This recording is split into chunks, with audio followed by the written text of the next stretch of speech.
तो भाव ने ब्रेकआउट तो दिया, नेकलाइन के ऊपर भी क्लोज हुआ और उसके बाद थोड़ा सा और ऊपर भी गया, परंतु उसके बाद झटक से वो कल के दिन नीचे गिर गया। नमस्ते दोस्तों, मैं प्रवीण मलिक अपने इस YouTube चैनल में आपका स्वागत करता हूं। आज बुधवार का दिन है और आज के दिन बड़े बुधवार में हम दो ऐसे स्टॉक्स की चर्चा करते हैं जिन्होंने एक बड़ी चाल बनाई। एक ऐसा स्टॉक जिसने सबसे ज़्यादा बढ़त देखी और दूसरा ऐसा स्टॉक जिसने सबसे ज़्यादा गिरावट देखी। तो आज हम इन दो स्टॉक की चर्चा तो करेंगे ही करेंगे, परंतु आज का बुधवार खास है। खास क्यों? क्योंकि पिछले 2 दिनों में बाजार ने काफ़ी ऊपर नीचे किया, काफ़ी ट्रेडर्स को बहुत परेशान किया। तो आज हम बाजार की भी चर्चा कर लेंगे और देख लेंगे कि ऐसे समय में ट्रेडर्स को क्या करना चाहिए, किस तरह से बाजार को देखना चाहिए, किस तरह से निवेश करना चाहिए। तो चलिए सबसे पहले आज के टॉप गेनर और टॉप लूज़र को देख लेते हैं। तो यहाँ पे मैंने मनी कंट्रोल की वेबसाइट खोली हुई है। तो यहाँ पे हम आज का टॉप गेनर और टॉप लूज़र देख लेते हैं। सबसे पहले हम एडवांस डिक्लाइन रेशियो भी देख लेते हैं। तो आज का एडवांस डिक्लाइन रेशियो तो काफ़ी अच्छा रहा। आज 1778 स्टॉक्स ने बढ़त देखी और 521 स्टॉक्स ने गिरावट देखी। तो एडवांस डिक्लाइन रेशियो तो काफ़ी अच्छा था, लेकिन अगर हम कल का एडवांस डिक्लाइन रेशियो देखते तो वो काफ़ी ख़राब रहता। तो आज का टॉप गेनर रहा अदानी पोर्ट्स और आज का कोई टॉप लूज़र था ही नहीं। तो आज किसी निफ्टी के स्टॉक ने गिरावट देखी ही नहीं। तो चलिए हम देख लेते हैं कि आज का सबसे कम गेनर कौन सा रहा। तो हम यहाँ पे टॉप गेनर्स की लिस्ट पे चले जाते हैं और इसको रिवर्स ऑर्डर में सॉर्ट कर देते हैं। तो आज का टॉप गेनर तो अदानी पोर्ट्स रहा, जिसने करीब 8.5% की बढ़त देखी। तो हम ये भी देख लेते हैं कि आज सबसे कम गेनर कौन सा था। तो आज सबसे कम बढ़त BPCL ने देखी। तो आज हम अदानी पोर्ट्स और BPCL की चर्चा कर लेंगे। तो चलिए मनी कंट्रोल की वेबसाइट बंद कर लेते हैं और सीधा ट्रेडिंग व्यू पे ही चलते हैं। तो ट्रेडिंग व्यू पे मैंने यहाँ पर निफ्टी का चार्ट खोला हुआ है और पिछले सप्ताह की रेखाएं भी बनी हुई हैं। तो हमने पिछले सप्ताह बुधवार के दिन 29 मई को बात करी थी कि निफ्टी थोड़ा सा और नीचे आ सकता है और उसके बाद ऊपर जाएगा। तो हुआ तो ऐसे ही कि निफ्टी थोड़ा सा नीचे आया और उसके अगले दिन ही गैप अप करके ऊपर चला गया। परंतु इलेक्शन के रिजल्ट की वजह से कल निफ्टी ने भारी गिरावट देखी। तो पिछले 2-3 दिनों में अगर किसी ने पोजीशन बनाई होगी तो उसको लॉस ही हुआ होगा, हानि ही हुई होगी। अगर किसी ट्रेडर ने कॉल ऑप्शन और पुट ऑप्शन में काम किया होता और उसके भाग्य ने साथ दिया होता तो हो सकता है उसने काफ़ी लाभ कमाया होता, परंतु ऐसा जनरली होता नहीं है। जनरली ऐसे दिनों में ट्रेडर्स नुकसान ही करते हैं। तो वैसे भी मैं बोलता हूं कि कॉल और पुट ऑप्शन से दूर ही रहिए। पहले आप स्विंग ट्रेडिंग सीख लीजिए, उसके बाद आप ऑप्शंस पर जाइए। तो आगे जाने से पहले मैं एक छोटा सा संदेश देना चाहूँगा। अगर आपको स्विंग ट्रेडिंग सीखनी है तो मैंने एक फ्री कोर्स की रिकॉर्डिंग करी हुई है। ये कोर्स बिल्कुल ही निःशुल्क है, बिल्कुल ही फ्री है और वो इसी YouTube चैनल पर उपलब्ध है। उसका लिंक मैंने ऊपर छोड़ दिया है। तो आप उस कोर्स को देख के स्विंग ट्रेडिंग की पूरी जानकारी ले सकते हैं, पूरी तरह से समझ सकते हैं। तो चलिए निफ्टी पे वापस आ जाते हैं। अब निफ्टी की चाल को समझ पाना थोड़ा सा मुश्किल है। चलिए पहले तो ये रेखाएं हटा देते हैं और कुछ नई रेखाएं बना लेते हैं। तो निफ्टी का यहाँ पे एक स्ट्रॉन्ग सपोर्ट था जो कल टूट गया और भाव इस रेखा के नीचे चला गया था, परंतु कल की क्लोजिंग इस रेखा के ऊपर ही हुई। तो यहाँ पे भी एक निफ्टी का स्ट्रॉन्ग सपोर्ट है। तो भाव यहाँ तक गया था और उसके बाद क्लोजिंग इस सपोर्ट रेखा के ऊपर ही हुई। तो आज भी भाव इस सपोर्ट रेखा तक आया और उसके बाद बाउंस करके ऊपर चला गया। तो निफ्टी यहाँ पे सपोर्ट तो ले रहा है, वो तो ठीक है, परंतु आगे आने वाले समय में क्या वो नीचे जाएगा या ऊपर जाएगा, ये समझ पाना अभी थोड़ा सा मुश्किल है। चलिए थोड़ा सा इंट्राडे चार्ट को देख लेते हैं। आर्ली चार्ट पे चले जाते हैं और अगर आप यहाँ देखेंगे तो कल भाव ऊपर खुला और एकदम ही नीचे गिर गया, क्योंकि बाज़ार को इलेक्शन के रिजल्ट्स पसंद नहीं आए। और आज जब लग रहा था कि एनडीए की गवर्नमेंट बन सकती है तो बाज़ार ने थोड़ा सा उछाल देखा, परंतु क्या ये उछाल आगे आने वाले दिनों में कायम रहेगा या फिर ये उछाल सिर्फ टेम्पररी है और हो सकता है 2-3 दिनों में निफ्टी वापस गिर जाए। तो ये समझ पाना अभी थोड़ा सा कठिन है। हो सकता है कि निफ्टी वापस यहाँ तक आए, इस सपोर्ट रेखा तक आए और उसके बाद बाउंस बैक करे, और ये भी हो सकता है कि निफ्टी यहाँ से थोड़ा सा ही नीचे आए और वापस ऑल टाइम हाई की तरफ चलने लग जाए। तो कहना अभी थोड़ा सा मुश्किल है। परंतु अगर आप स्विंग ट्रेडिंग कर रहे हैं तो ज़्यादा मत सोचिए, आप स्विंग ट्रेडिंग कर सकते हैं। जब तक निफ्टी इन 2 सपोर्ट रेखा के ऊपर है आप स्विंग ट्रेडिंग कर सकते हैं। तो चलिए दैनिक चार्ट पे वापस चलते हैं और थोड़ा सा और समझ लेते हैं। तो निफ्टी काफ़ी सप्ताह से कंसोलिडेशन में था, काफ़ी महीनों से कंसोलिडेशन में था। तो निफ्टी इस रेंज में घूम रहा था। तो पिछले 2 सप्ताह में पहले एक ब्रेकआउट आया, फिर पिछले सप्ताह एक दूसरा ब्रेकआउट आया और निफ्टी ने इस रेंज को ब्रेक किया। परंतु पिछले सप्ताह ब्रेकआउट आने के बाद निफ्टी नीचे गिर गया था और इस सप्ताह भी ऐसे ही हुआ कि निफ्टी ने ब्रेकआउट दिया और फिर वो नीचे गिर गया। तो अगर आप यहाँ देखेंगे तो मेरे को लग रहा है कि ये रेंज को अब तोड़ पाना थोड़ा सा मुश्किल रहेगा। सबसे ज़्यादा कठिनाई होगी इस ऑल टाइम हाई को तोड़ने की। तो अगर कभी निफ्टी करीब 23,000 350 के ऊपर बंद हो जाता है तो हम बोल सकते हैं कि निफ्टी का अप ट्रेंड जारी है। परंतु किसी दिन निफ्टी की क्लोजिंग इस सपोर्ट रेखा के नीचे आ जाती है तो हम बोल सकते हैं कि निफ्टी का रुझान अब नीचे की तरफ का हो गया है, अब वो निफ्टी डाउन ट्रेंड में चला गया है। तो अभी निफ्टी एक रेंज में है, तो अभी हम स्विंग ट्रेडिंग की पोजीशन बना सकते हैं। चलिए एक छोटी सी चीज़ और समझ लेते हैं। तो कल का दिन तो काफ़ी ख़राब था, निफ्टी ने 6% की गिरावट देखी। ऐसा दिन कभी कभी आता है, कभी कभी मतलब वर्ष में कभी 1 बारी या 2 बारी, लेकिन जिस दिन भी आता है उस दिन निवेशकों को काफ़ी कठिनाई होती है, क्योंकि स्टॉक्स के भाव काफ़ी नीचे गिर जाते हैं। जैसे कि कल गिरे, कई स्टॉक्स तो 20 या 25% भी नीचे गिर गए। तो हम ये समझ लेते हैं कि आगे आने वाले समय में अगर कोई ऐसा दिन आता है तो आपको क्या करना चाहिए, और आगे आने वाले समय में ऐसा दिन आएगा ही आएगा, ऐसा नहीं है कि नहीं आएगा। बाजार ऐसे ही चलता है, कभी ऊपर कभी नीचे, कभी ऊपर कभी नीचे। तो आपको इन स्विंग से लाभ उठाना चाहिए, आपको इन स्विंग से डरना नहीं चाहिए। आप इन स्विंग्स को सीखिए और इससे लाभ उठाइए। लेकिन कभी कभी ऐसा दिन भी आ जाता है कि आपकी एक्सपेक्टेशन होती है कि बाजार तो अब ऊपर जाएगा या आपका स्टॉक का भाव ऊपर जाएगा, और ऐसा दिन आ जाता है और सब कुछ धड़ाम से नीचे गिर जाता है। तो हम एक उदाहरण के रूप में एक स्टॉक ले लेते हैं, जैसे कोल इंडिया। तो कोल इंडिया की चर्चा हमने अपने बड़े बुधवार में कई बारी करी हुई है, तो इसलिए मैं कोल इंडिया को ले रहा हूँ और ये निफ्टी का स्टॉक भी है। तो कल कोल इंडिया ने काफ़ी भारी गिरावट देखी। देख लेते हैं कितनी गिरावट, तो करीब 14% की गिरावट देखी। तो अगर किसी ने पोजीशन बनाई होती और उसने स्टॉप लॉस नहीं रखा होता तो 14% की गिरावट बर्दाश्त नहीं कर पाता, उसको काफ़ी मुश्किल होती। तो इसीलिए सबसे बड़ी चीज़ है कि आप स्टॉप लॉस रखिए और पोजीशन ऐसी जगह बनाइए जहाँ पे रिस्क रिवॉर्ड अच्छा रहा हो।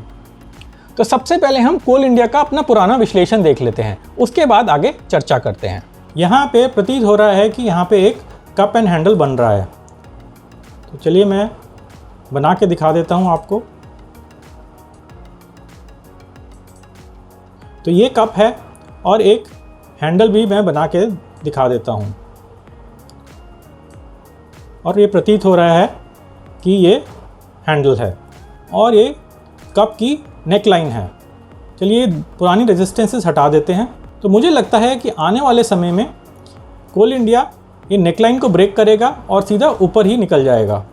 यह हो सकता है कि नेकलाइन के पास भाव 1-2 दिन समय व्यतीत करे और उसके बाद ही ऊपर निकले, परंतु चार्ट स्ट्रक्चर काफ़ी अच्छा है। कोल इंडिया एक अप ट्रेंड में है, यहाँ पे एक कप एंड हैंडल बन रहा है। तो मुझे लगता है कि आने वाले समय में कोल इंडिया का भाव काफ़ी ऊपर जाएगा। तो जब हमने कोल इंडिया की पहले चर्चा करी थी तो हमने बोला था ये एक सॉसर पैटर्न बन रहा है और अगर यहाँ से ब्रेकआउट होगा तो कोल इंडिया ऊपर जा सकता है। तो ब्रेकआउट तो हुआ ही, लेकिन ये फॉल्स ब्रेकआउट था। तो जब भी आप किसी स्टॉक में पोजीशन बनाएं तो सबसे पहले आप रिस्क रिवॉर्ड जरूर देखिए। आपके प्रॉफिट, आपका लाभ खरीदते समय ही तय हो जाता है, बेचते समय तय नहीं होता, ये हमेशा याद रखिए। तो जब भी आप पोजीशन बनाएं तो रिस्क रिवॉर्ड देख के ही बनाएं। और दूसरी चीज़, अपना स्टॉप लॉस जरूर रखिए। कोई ऐसा दिन आ गया जब कोई स्टॉक 10%, 14%, 20% गिर जाए तो आपका स्टॉप लॉस ही आपको बचाएगा। तो चलिए जब हम इस सॉसर पैटर्न की बात करते हैं तो देख लेते हैं कि आपका रिस्क रिवॉर्ड क्या था। तो ये सॉसर की डेप्थ करीब 80 रुपये की है। तो अगर नेकलाइन को ब्रेकआउट दे तो करीब 80 रुपये ऊपर जाना चाहिए। तो हम कह सकते हैं कि यहाँ से वो करीब 560 रुपये के करीब जा सकता है, परंतु ऐसा हुआ नहीं। तो चलिए इस चित्र को हटा देते हैं। तो भाव ने ब्रेकआउट तो दिया, नेकलाइन के ऊपर भी क्लोज हुआ और उसके बाद थोड़ा सा और ऊपर भी गया, परंतु उसके बाद झटक से वो कल के दिन नीचे गिर गया। तो अभी आगे आने वाले समय में कोल इंडिया में क्या हो सकता है, अभी आगे आने वाले समय में तो कुछ कह नहीं सकते हैं, क्योंकि कैंडल कोई अच्छी नहीं बनी है। तो अगर आपने एक पोजीशन 21 मई की कैंडल के बाद बनाई होती, जब नेकलाइन के ऊपर भाव ने ब्रेकआउट दिया, तो आप करीब करीब 490 में कोल इंडिया को खरीदते। तो आपका इनिशियल स्टॉप लॉस इस कैंडल के नीचे रहता है, जिसमें करीब करीब 457 रुपये का लो है। उसके बाद भाव थोड़ा सा ऊपर गया, फिर नीचे आया, लेकिन स्टॉप लॉस को टच नहीं किया और उसके बाद ऊपर चला गया। तो जब आप परसों के दिन भाव यहाँ पे क्लोज होता, तो आप अपना स्टॉप लॉस भी ऊपर करके यहाँ पे कर देते, तो स्टॉप लॉस करीब करीब आपका 480 रुपये का हो जाता। तो आपकी बाइंग रहती करीब करीब 490 रुपये की और आपका ट्रेलिंग स्टॉप लॉस हो जाता करीब करीब 480 रुपये का। और कल के दिन अगर भाव गिरता तो आप 480 रुपये पे बाहर निकल जाते, तो आपका नुकसान होता केवल 10 रुपये। तो यही करना चाहिए कि ऐसे दिन तो आएंगे ही आएंगे। ऐसे दिन कभी 6 महीने में आ सकते हैं, कभी 1 वर्ष में आ सकते हैं, और अगर आपका भाग्य ने आपका साथ दिया तो हो सकता है 2-3 वर्ष तक ना आए। परंतु जब भी आएंगे, अगर आपके स्टॉप लॉस लगे हुए हैं, आपने रिस्क रिवॉर्ड देख के काम किया है, तो आपको कोई चिंता करने की ज़रूरत नहीं है। आप स्विंग ट्रेडिंग में कमाएंगे ही कमाएंगे। तो चलिए आगे चलते हैं और आज का टॉप गेनर देख लेते हैं। तो आज का टॉप गेनर रहा अदानी पोर्ट्स। तो आज अदानी पोर्ट्स ने काफ़ी बढ़त देखी, करीब करीब 8.5% की बढ़त देखी। तो हम ये पुरानी रेखा हटा देते हैं। अगर आप अदानी पोर्ट्स की आज की कैंडल को देखें तो लगेगा कि आज तो 8.5% की बढ़त देखी है अदानी पोर्ट्स ने, और काफ़ी अच्छी बढ़त है। हाँ, वो बिल्कुल सही है कि आज की बढ़त तो काफ़ी अच्छी बढ़त है, परंतु अगर आप इस कैंडल की तुलना कल की कैंडल से करें तो ये कैंडल भी बहुत ही छोटी लग रही है। तो कल अदानी पोर्ट्स ने 21% की गिरावट देखी। तो कल से अगर हम तुलना करें तो अदानी पोर्ट्स तो की कैंडल बहुत ही ख़राब लग रही है। तो चलिए दैनिक चार्ट देख के तो इसके बारे में कुछ बोला नहीं जा सकता। सबसे पहले हम मासिक चार्ट पे चलते हैं और मासिक चार्ट पे ट्रेंड देख लेते हैं। तो मासिक चार्ट पे ट्रेंड तो ठीक ही लग रहा है। यहाँ पे अदानी पोर्ट ने एक बढ़त देखी, फिर थोड़ी सी गिरावट देखी, और उसके बाद अदानी पोर्ट्स एक अप ट्रेंड में ही है। तो ये ट्रेंड तो अच्छा लग रहा है। चलिए इसको हटा देते हैं और साप्ताहिक चार्ट पे चलते हैं। तो साप्ताहिक चार्ट पे भी ट्रेंड एक अच्छा ट्रेंड ही लग रहा है कि यहाँ पे काफ़ी लंबे समय तक अदानी पोर्ट्स ने एक कंसोलिडेशन देखी। कंसोलिडेशन के बाद अदानी पोर्ट्स ऊपर चलना स्टार्ट हुआ। तो यहाँ कहीं पे अदानी पोर्ट्स ने ब्रेकआउट दिया और उसके बाद का ट्रेंड भी अच्छा ही लग रहा है। तो अगर आप साप्ताहिक चार्ट पे अभी का ट्रेंड देखें तो अभी का ट्रेंड भी ठीक ही लग रहा है, परंतु कल की कैंडल ने सब कुछ ख़राब कर दिया है। कल की कैंडल बहुत ही बड़ी कैंडल है और एक बेरिश इनगल्फिंग कैंडल है। तो चलिए इस रेखा को भी हटा देते हैं और एक सपोर्ट की रेखा बनाते हैं। तो यहाँ पे अदानी पोर्ट्स का एक सपोर्ट है और उससे नीचे यहाँ कहीं पे एक सपोर्ट है। तो कल अदानी पोर्ट्स का भाव इन दो सपोर्ट के बीच में आया और ऊपर वाले सपोर्ट के ऊपर ही जाके रुका। तो आज भी भाव इन दोनों सपोर्ट रेखाओं के बीच में आया, लेकिन आज की क्लोजिंग काफ़ी ऊपर रही। तो आगे आने वाले समय में अगर भाव कहीं नीचे आ जाता है, इस सपोर्ट की रेखा के आसपास आ जाता है और उसके बाद एक अच्छी ग्रीन कैंडल बनती है, तो आप इस स्टॉक में एक स्विंग ट्रेडिंग की पोजीशन बना सकते हैं। परंतु अभी इस कैंडल को देख के हम कुछ कह नहीं सकते, क्योंकि ये कैंडल अपनी पिछली दिन की कैंडल से काफ़ी छोटी कैंडल है। तो अगर भाव आगे आने वाले समय थोड़ा सा ऊपर नीचे करता है, सपोर्ट के पास आ जाता है और फिर एक अच्छी ग्रीन कैंडल बनती है, एक बुलिश कैंडल बनती है, और बहुत बड़ी कैंडल नहीं, करीब 3% की 4% की कैंडल बनती है, तो आप इसमें एक स्विंग ट्रेडिंग की पोजीशन बना सकते हैं। परंतु अगर भाव ऊपर नीचे करते हुए नीचे गिर जाता है, इस सपोर्ट की रेखा के नीचे आ जाता है, तो फिर हम बोलेंगे कि ट्रेंड चेंज हो गया है, अब अदानी पोर्ट्स में काम करने की कोई ज़रूरत नहीं है। तो देखते हैं कि आगे आने वाले समय में अदानी पोर्ट क्या करता है। चलिए आगे जाने से पहले हम 4 सप्ताह पुराने टॉप गेनर और टॉप लूज़र को भी देख लेते हैं। परंतु उससे पहले मैं आपको ये ज़रूर बोलना चाहूँगा कि जिन भी स्टॉक्स की हम यहाँ पे चर्चा कर रहे हैं उसमें मेरी बाइंग की या सेलिंग की कोई रिकमेंडेशन नहीं है, कोई राय नहीं है। अगर आप खरीद रहे हैं या बेच रहे हैं तो अपना विश्लेषण खुद करिए, आप देखिए कि आपका रिस्क रिवॉर्ड क्या है, आपका टारगेट क्या रहेगा, आपका स्टॉप लॉस क्या रहेगा, और उसके बाद ही आप किसी स्टॉक में कोई पोजीशन बनाइए। वैसे भी हम यहाँ पे ये स्टॉक्स रैंडमली चुनते हैं। हम यहाँ देखते हैं कि आज का टॉप गेनर कौन सा रहा और आज का टॉप लूज़र कौन सा रहा। तो इन स्टॉक में मेरा जनरली अपना निवेश नहीं होता है, परंतु हो भी सकता है। तो मेरी राय तो यही है कि आप अपना विश्लेषण खुद करिए। आप मेरे विश्लेषण पे मत जाइए। मेरा विश्लेषण आपको सिर्फ सिखाने के लिए है, समझाने के लिए है, एक एजुकेशनल पर्पसेस के लिए है। तो 4 सप्ताह पहले का टॉप गेनर था हीरो मोटर्स। तो जल्दी से हीरो मोटर्स को देख लेते हैं। तो 4 सप्ताह पुरानी रेखाएं यहाँ पे बनी हुई हैं। तो 4 सप्ताह पहले हमने इस कैंडल को देखा था। तो चलिए सबसे पहले सुन लेते हैं कि हमने मई 8 के दिन क्या बात करी थी। मुझे लगता है कि हीरो मोटोकॉर्प अपने कंसोलिडेशन पैटर्न से बाहर निकलने की कोशिश कर रहा है, परंतु मुझे ये भी लग रहा है कि हीरो मोटोकॉर्प इतनी जल्दी कंसोलिडेशन पैटर्न से बाहर नहीं निकलेगा। हो सकता है बाहर निकलने के लिए 1 से 2 सप्ताह और ले ले। अगर अगले 1 से 2 सप्ताह में हीरो मोटोकॉर्प कहीं निचले स्तर पर मिल जाए तो हम इसमें एक स्विंग ट्रेडिंग की पोजीशन बना सकते हैं। तो अगर हीरो मोटोकॉर्प आगे आने वाले समय में थोड़ी सी गिरावट देखे और यहाँ पे आए और उसके बाद एक अच्छी ग्रीन कैंडल बना के ऊपर की तरफ चलना शुरू कर दे, तो हम यहाँ पे एक स्विंग ट्रेडिंग की पोजीशन ले सकते हैं। परंतु आज के दिन इस कैंडल से रिस्क रिवॉर्ड ठीक नहीं लग रहा है। ऊपरले स्तर पे यहाँ पे एक रेजिस्टेंस भी है और ये कैंडल भी इतनी अच्छी नहीं है। तो इसलिए मुझको लगता है कि इस स्टॉक में अभी तो स्विंग ट्रेडिंग की पोजीशन नहीं बनानी चाहिए और इसमें थोड़ा सा इंतजार करना चाहिए। परंतु ओवरऑल देखें तो इस स्टॉक का स्ट्रक्चर काफ़ी अच्छा लग रहा है। तो हमारा विश्लेषण ये था कि अगर भाव थोड़ा सा नीचे आए और फिर एक ग्रीन कैंडल बने तो हम इस स्टॉक में निवेश कर सकते हैं, परंतु ऐसा हुआ नहीं। भाव ऊपर चला गया और ये रेजिस्टेंस को ब्रेक करके सीधा ही ऊपर निकल गया। तो यहाँ पे एक बहुत ही अच्छा पैटर्न बना है। तो यहाँ पे इसने ऑल टाइम हाई को ब्रेक किया, फिर नीचे आया, यहाँ पे उसने सपोर्ट लिया और फिर ये ऊपर निकल गया। तो यहाँ पे भी कोई पोजीशन बना सकता था। 23 मई की कैंडल के बाद कोई पोजीशन बना सकता था, लेकिन वो समय अब निकल गया है। अगर किसी ने यहाँ पे पोजीशन बनाई होती तो उसको एक अच्छा लाभ मिल गया होता।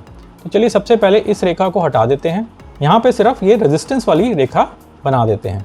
अगर किसी ने यहाँ 23 मई के बाद एक पोजीशन बनाई होती तो उसको आज काफ़ी बड़ा लाभ मिल रहा होता। देख लेते हैं कितना बड़ा लाभ मिल रहा होता। तो करीब करीब 11% का लाभ मिल रहा होता। तो ऐसी लाभकारी पोजीशन बनाने के लिए आपको हर चार्ट में सपोर्ट और रेजिस्टेंस पता होना चाहिए। आप सपोर्ट और रेजिस्टेंस की रेखाएं बना के रखिए और तभी अपना विश्लेषण करिए। अगर आपने सपोर्ट और रेजिस्टेंस की रेखाएं बनाई हुई हैं और कहीं आप सपोर्ट से बाउंस देख रहे हैं या रेजिस्टेंस के बाद एक ब्रेकआउट देख रहे हैं तो आप वहाँ पे एक पोजीशन बना सकते हैं। तो आज के दिन तो हीरो मोटर्स काफ़ी ऊपर चला गया है। आज के दिन ही इसने करीब करीब 6.5% की बढ़त देखी है। तो आज तो मैं नहीं बोलूँगा कि इसमें कोई पोजीशन बनानी चाहिए। तो अब आपको इंतज़ार करना पड़ेगा। हो सकता है कि आने वाले समय में हीरो मोटर्स कहीं कंसोलिडेशन मोड में चला जाए। अगर वो कंसोलिडेशन मोड में चला जाए और उसके बाद आपको एक बाउंस दिखे तो आप उसमें एक पोजीशन बना सकते हैं। तब तक के लिए इंतज़ार करिए। तो ये भी याद रखिए कि आपको हर एक ट्रेड नहीं लेना है, आपको धैर्य रखना है, आपको पेशेंस रखनी है। पेशेंस आपका एक मित्र है। अगर आप पेशेंस से काम करेंगे, सही समय पे सही चुनाव करेंगे तो आपको काफ़ी लाभ होगा। लेकिन अगर आप पेशेंस नहीं रखेंगे खरीदते समय भी और बेचते समय भी तो आपको नुकसान ही होगा। तो चलिए 4 सप्ताह पुराना दूसरा स्टॉक भी देख लेते हैं, डॉक्टर रेड्डीज लैब। तो सबसे पहले डॉक्टर रेड्डीज लैब का 4 सप्ताह पुराना विश्लेषण भी देख लेते हैं। परंतु ये स्टॉक अब अच्छी जगह पे आ गया है। अगर यहाँ पे देखें तो यहाँ पे एक सपोर्ट बनता है। तो इस सपोर्ट पे अगर स्टॉक अगले 1-2 दिनों में थोड़ा सा और नीचे आ जाए और फिर यहाँ पे एक अच्छी ग्रीन बुलिश कैंडल बन जाए तो हम इस स्टॉक में एक स्विंग ट्रेडिंग की पोजीशन बना सकते हैं। अगर अगले 1-2 दिनों में ऐसी चाल बनती है तो यहाँ पे एक डबल बॉटम पैटर्न बन सकता है। और ये स्टॉक तो वैसे ही काफ़ी अच्छा है। इस स्टॉक में तो अच्छा अप ट्रेंड दिखाई दे ही रहा है। तो अभी ये स्टॉक कंसोलिडेशन में है तो हम इस स्टॉक में एक अच्छे समय का इंतजार कर सकते हैं और उसके बाद एक अच्छी स्विंग ट्रेडिंग की पोजीशन ले सकते हैं। तो 4 सप्ताह पहले हमने बात करी थी कि अगर भाव नीचे आ जाए, इस सपोर्ट रेखा के आसपास आ जाए और उसके बाद एक ग्रीन कैंडल मिले, ग्रीन बुलिश कैंडल मिले, तो हम इसमें एक बाइंग की पोजीशन बना सकते हैं। परंतु ऐसा हुआ नहीं, भाव नीचे तो आया और उसके बाद और नीचे गिर गया और ये सपोर्ट रेखा को तोड़ के नीचे ही चला गया। तो आगे का विश्लेषण करने से पहले हम पुरानी रेखाओं को हटा देते हैं। अब यहाँ पे एक पुराने सपोर्ट की रेखा बना देते हैं। तो अब क्या हुआ है कि भाव नीचे आया, इस सपोर्ट रेखा को तोड़ के थोड़ा सा ऊपर गया और फिर नीचे गिर गया। तो अब अगर आप यहाँ देखेंगे तो यहाँ पे आप एक शॉर्ट पोजीशन बना सकते थे कि जब भाव नीचे आता फिर उसके बाद वापस सपोर्ट की रेखा की तरफ जाता और फिर, तो यहाँ पे आप एक शॉर्ट पोजीशन बना सकते थे। परंतु शॉर्ट पोजीशन की मैं सलाह नहीं दूंगा, क्योंकि पहले आप स्विंग ट्रेडिंग को अच्छी तरह समझ लीजिए, एक लॉन्ग पोजीशन में लाभ लेना शुरू कर दीजिए, उसके बाद ही आप शॉर्ट पोजीशंस में काम करिए। और शॉर्ट पोजीशन में वैसे भी लेवरेज लेके काम करना पड़ता है, ऑप्शंस पे काम करना पड़ता है। तो मेरा तो सुझाव यही रहेगा कि आप शॉर्ट पोजीशन पे काम ना ही करिए तो अच्छा है। तो चलिए इस रेखा को हटा देते हैं। उसके बाद भी नीचे आने के बाद स्टॉक फिर से सपोर्ट की रेखा के ऊपर की तरफ गया और फिर से वो नीचे गिर गया। तो अब तो ट्रेंड बिल्कुल ही नेगेटिव लग रहा है, बिल्कुल ही नकारात्मक लग रहा है। मेरे को लग रहा है कि ये स्टॉक बिल्कुल ही डाउन ट्रेंड में आ गया है। तो अगली सपोर्ट की रेखा यहाँ पर है और यहाँ से कल इसने बाउंस लिया है। तो हो सकता है कि आगे आने वाले समय में ये थोड़ा सा और ऊपर नीचे करे। तो आपको ये सपोर्ट की रेखा और ये रेजिस्टेंस की रेखा के बारे में पता होना चाहिए। उसके बाद कैंडल जैसे बनती हैं उसी तरह से आप इसमें रिएक्ट करिए। अभी तो इसमें कुछ करने की ज़रूरत नहीं है, आप बस इसको मॉनिटर करते रहिए।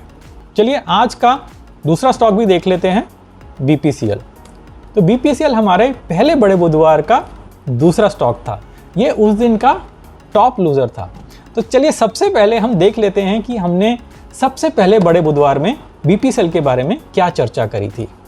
लेकिन आज की जो कैंडल है बहुत ही खराब कैंडल है, एक बहुत ही बड़ी रेड कैंडल बनी है, ये बेरिश इनगल्फिंग कैंडल है। तो ये कैंडल एक चिंता का विषय है और इससे पहले भी आप देखेंगे तो अच्छा पैटर्न नहीं बन रहा है। लेकिन इस रेड कैंडल को देख के, इस बेरिश इनगल्फिंग कैंडल को देख के हम इस स्टॉक में बेचने की राय नहीं बना सकते। अगर कोई इस स्टॉक में निवेशित है तो सिर्फ इस कैंडल को देख के उसको इस निवेश से निकलना नहीं चाहिए, क्योंकि ट्रेंड अभी भी ऊपर का ही है। अगर कोई इस स्टॉक में निवेशित है तो उसको तभी निकलना चाहिए जब यहाँ कोई पैटर्न बने, पैटर्न जैसे कि डबल टॉप पैटर्न या हेड एंड शोल्डर्स पैटर्न, ऐसा कोई पैटर्न बने तभी वो इस स्टॉक से निकले। क्योंकि इस स्टॉक ने अभी इतना बड़ा मूव दे दिया है तो हो सकता है कि ये 5-10% गिर भी जाए, हो सकता है 15% भी गिर जाए, लेकिन ट्रेंड अभी भी अपवर्ड ही है, ट्रेंड अभी भी ऊपर का ही है। तो हम टेक्निकल एनालिसिस में ये बोलते हैं कि ट्रेंड इज योर फ्रेंड। जब ट्रेंड ऊपर का है तो स्टॉक ऊपर ही चलता रहेगा और चलता ही रहेगा जब तक कि ट्रेंड रिवर्स ना हो जाए। तो जब तक हमको ये नहीं लगे कि ट्रेंड रिवर्स हो गया है और ट्रेंड डाउनवर्ड की तरफ चलने लगा है, तब तक हमको इस स्टॉक में निवेशित रहना चाहिए। तो 21 फरवरी को पहले बड़े बुधवार में हमने बोला था कि BPCL ने एक काफ़ी खराब रेड कैंडल बनाई है, परंतु मेरा सुझाव ये भी था कि इस पर कोई शॉर्ट पोजीशन मत बनाइए, क्योंकि BPCL एक अच्छे अप ट्रेंड में है। तो पिछले कई सप्ताह से BPCL एक अच्छी कंसोलिडेशन में रहा। तो अभी वर्तमान के समय में BPCL एक अच्छी कंसोलिडेशन में है। तो चलिए ये चित्र भी हटा देते हैं और एक सपोर्ट की रेखा बना देते हैं। तो एक सपोर्ट तो यहाँ पर है और दूसरा सपोर्ट यहाँ पर है। तो अगर आप देखें तो BPCL ने कल पहले सपोर्ट पे एक सपोर्ट लिया और आज भाव दूसरे सपोर्ट के नीचे निकल गया, लेकिन क्लोजिंग जो है पहले सपोर्ट के ऊपर ही रही। तो आज की कैंडल ठीक ठाक कैंडल है, क्योंकि एक पिन बार कैंडल है जिसकी लोअर शेडो काफ़ी लंबी है। तो कैंडल तो ठीक है, परंतु अगर हम पिछले दिन का देखें तो वो कैंडल काफ़ी ख़राब है। तो कल BPCL ने करीब 13% की गिरावट देखी है। तो BPCL इतनी जल्दी ऊपर नहीं जाने वाला, ट्रेंड तो अभी भी ऊपर का ही है, परंतु इसमें इतनी जल्दी कोई निवेश करने की ज़रूरत नहीं है। हो सकता है कि आगे आने वाले समय में BPCL यहीं पे थोड़ा सा ऊपर नीचे करे, हो सकता है नीचे वाले सपोर्ट पे भी आ जाए, हो सकता है इस चाल में 2-3 सप्ताह लग जाएं। तो आप इसमें कोई काम मत करिए, सिर्फ इसको मॉनिटर करते रहिए। आगे आने वाले समय में अगर आपको सपोर्ट से एक अच्छी ग्रीन बुलिश कैंडल मिल जाए तो आप इसमें निवेश की सोच सकते हैं, एक लॉन्ग पोजीशन बनाने की सोच सकते हैं। तो आज की कैंडल तो अच्छी है, परंतु इसमें मेरी कोई पोजीशन बनाने की राय नहीं है। तो आशा है कि आपको आज का वीडियो पसंद आया होगा, आपको कुछ नई जानकारी मिली होगी, कुछ नया सीखने को मिला होगा। अगर आप स्विंग ट्रेडिंग को अच्छी तरह समझना चाहते हैं तो मैंने अपने फ्री कोर्स का लिंक नीचे छोड़ दिया है, नीचे डिस्क्रिप्शन में छोड़ दिया है। आप उस पर क्लिक करके स्विंग ट्रेडिंग को अच्छी तरह सीख सकते हैं। तो चलिए आज का ये वीडियो समाप्त करते हैं और अगले वीडियो में अगले बुधवार को फिर से मिलेंगे। नमस्ते और धन्यवाद।